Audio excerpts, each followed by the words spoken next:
देखिए, लगातार अस्थिरता तो बनी रहने की आशंका है मुझे,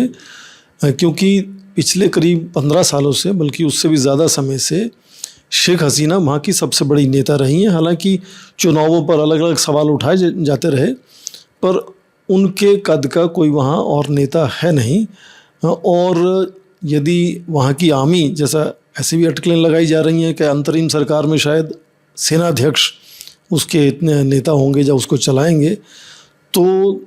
अक्सर ऐसा देखा जाता है, कम कम दक्षिण एशिया में हमने देखा है कि जब इस तरह से सेनाध्यक्ष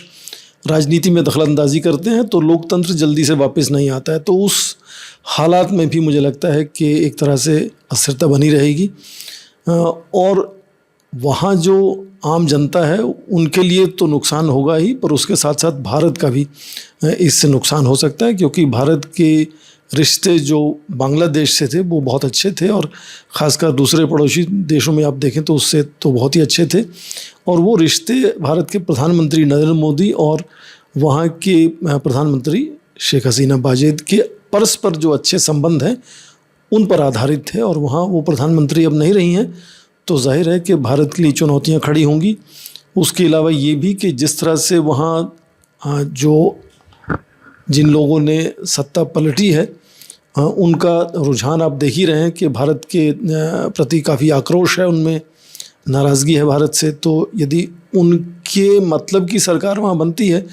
तो जाहिर है भारत को और भी चौकन्ना होना पड़ेगा सुरक्षा को लेकर, और बहुत सा निवेश भारत का वहाँ है, जो बहुत सी साझेदारी बनी हुई है उसको किस तरह से आगे ले जाना है।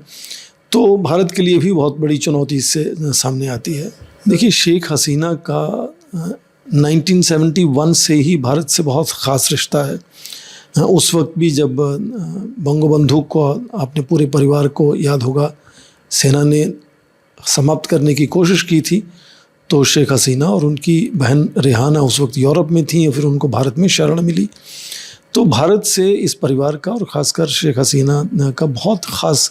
सभी दलों के नेताओं के साथ अच्छा रिश्ता रहा है। और उनको क्या यहाँ भारत रखेगा, कब तक रखेगा, इस पर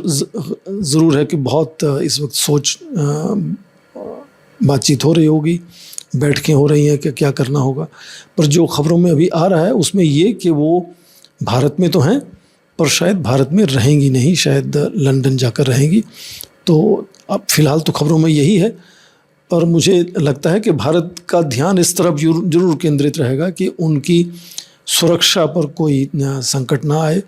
और जब तक वो संकट को सुधारने का, सुलझाने का तरीका नहीं बनता, तो मुझे लगता है तब तक वो भारत में